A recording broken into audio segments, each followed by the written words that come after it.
আসসালামু আলাইকুম। আজ আলোচনা করা হবে বাংলাদেশের যে ৬৪ জেলার ইতিহাস ও মানচিত্র, তার ভিতর থেকে ঢাকা বিভাগ নিয়ে আলোচনা করবে। ঢাকা বিভাগে ১৩টি জেলা। ঢাকা বিভাগের ১৩টি জেলার নামগুলো আমি বলি। ঢাকা, গাজীপুর, কিশোরগঞ্জ, মানিকগঞ্জ, নারায়ণগঞ্জ, রাজবাড়ী, টাঙ্গাইল, ফরিদপুর, গোপালগঞ্জ, মাদারীপুর, মুন্সিগঞ্জ, নরসিংদী ও শরীয়তপুর। এখন এই ঢাকা বিভাগের জেলাসমূহ ১৩টি। তার ভিতর থেকে ঢাকা জেলা নিয়ে আজ বিস্তারিত আলোচনা করা হবে। সেটা হলো ঢাকা জেলার ইতিহাস ও মানচিত্র। ঢাকা জেলার মানচিত্র এটা। নিচে ঢাকা বিভাগ ও ঢাকা জেলা। বাংলাদেশের রাজধানী ঢাকা মোগল পূর্ব যুগে কিছু গুরুত্ব ধারণ করলেও শহরটি ইতিহাসের প্রসিদ্ধ লাভ করে মোগল যুগে। ঢাকা নামের উৎপত্তি সম্পর্কে স্পষ্ট করে তেমন কিছু জানা যায় না।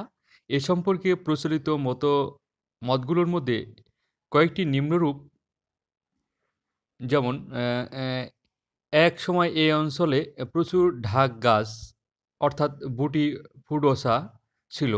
রাজধানী উদ্বোধনের দিনে ইসলাম খানের নির্দেশে এখানে ঢাক অর্থ ড্রাম বাজানো হয়েছিল। ঢাকা ভাষা নামে একটি প্রাকৃতিক ভাষা এখানে প্রচলিত ছিল। রাজতরঙ্গিতে ঢাক্কা শব্দটি পর্যবেক্ষণ কেন্দ্র হিসেবে উল্লেখিত হয়েছে, অথবা এলাহাবাদ শিলালিপিতে উল্লেখিত সমুদ্রগুপ্তের পূর্বাঞ্চলীয় রাজ্য ডবকই হল ঢাকা। কথিত আছে যে সেন বংশের রাজা বল্লম সেন বুড়িগঙ্গা নদীর তীরবর্তী এলাকায় ভ্রমণকালে সন্নিহিত জঙ্গলে হিন্দু দেবী দুর্গার বিগ্রহ খুঁজে পান। দেবী দুর্গার প্রতি শ্রদ্ধাস্বরূপ রাজা বল্লম সেন ওই এলাকায় একটি মন্দির প্রতিষ্ঠা করেন। যেহেতু দেবী বিগ্রহ ঢাকা বা গুপ্ত অবস্থায় পাওয়া গিয়েছিল, তাই রাজা মন্দিরের নাম ঢাকেশ্বরী মন্দির নাম রাখেন। মন্দিরের নাম থেকেই কালক্রমে স্থানটির নাম ঢাকা হিসাবে গড়ে ওঠে। আবার অনেক ঐতিহাসিকদের মতে মোগল সম্রাট জাহাঙ্গীর যখন ঢাকাকে সুবা বাংলার রাজধানী হিসেবে ঘোষণা করেন, তখন সুবেদার ইসলাম খান আনন্দের বহিঃপ্রকাশ স্বরূপ শহরের ঢাক বাজানোর নির্দেশ দেন। এই ঢাক বাজানোর কাহিনী লোকমুখে কিংবদন্তির রূপ ধারণ করে এবং তা থেকেই এই শহরের নাম ঢাকা হয়ে যায়। এখানে উল্লেখ যে ১৬১০ খ্রিস্টাব্দে ইসলাম খান চিশতি সুবাহ বাংলার রাজধানী রাজমহল থেকে ঢাকায় স্থানান্তর করেন এবং সম্রাটের নামানুসারে এর নামকরণ করা হয় জাহাঙ্গীরনগর।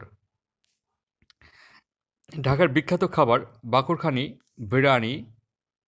বিখ্যাত ঢাকার যে স্থানগুলো তা হলো বাহাদুর পার্ক, বাহাদুর শাহ পার্ক, বলদা গার্ডেন, উসমানী উদ্যান ও বিবি মরিয়ম কামান, botanical garden, Ramna park, Dhanmondi lake, Gulshan lake park, শিশু পার্ক, শ্যামলী শিশু মেলা, চিড়িয়াখানা, লালবাগ কেল্লা, জিঞ্জিরা প্রাসাদ, আহসান মঞ্জিল, কার্জন হল, বড় কাটরা, ছোট কাটরা, নিমতলির কুঠিবাড়ি, রোজ গার্ডেন, তারা মসজিদ, ষাট গম্বুজ মসজিদ, ছাদ গম্বুজ মসজিদ, ঢাকেশ্বরী মন্দির, আর্মেনীয় গির্জা, শহীদ মিনার, বৌদ্ধভূমি স্মৃতিসৌধ, জাদুঘর, জাতীয় সংসদ ভবন, ভাসানী, নব থিয়েটার, ফ্যান্টাসি কিংডম, নন্দন পার্ক, বিজ্ঞান জাদুঘর, মুক্তিযোদ্ধা জাদুঘর, শহীদ বুদ্ধিজীবী কবরস্থান, সাভার জাতীয় স্মৃতিসৌধ।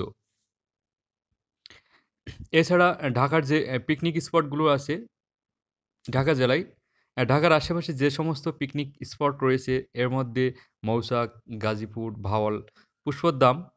পিকনিক স্পট ও শুটিং স্পট বাঘরবাজার, গাজীপুর, রাজেন্দ্রপুর, মধুপুর, শফিপুর, শ্রীপুর, বোটানিক্যাল গার্ডেন, চন্দ্রা, সালনা, কুমিল্লার বার্ড, লালমাই পাহাড়, কোটবাড়ি ইত্যাদি স্থান উল্লেখযোগ্য।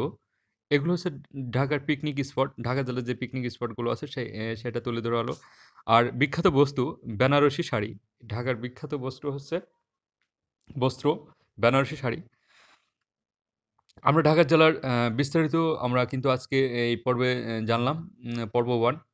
যাই হোক, এই পর্বের যদি আপনার একটু উপকার হয় এই ভিডিওটির মাধ্যমে, তাহলে ভিডিওটি লাইক, কমেন্ট এবং চ্যানেলে নতুন হয়ে থাকলে সাবস্ক্রাইব করবেন। আর পুরাতন বন্ধু হয়ে থাকলে অসংখ্য ধন্যবাদ।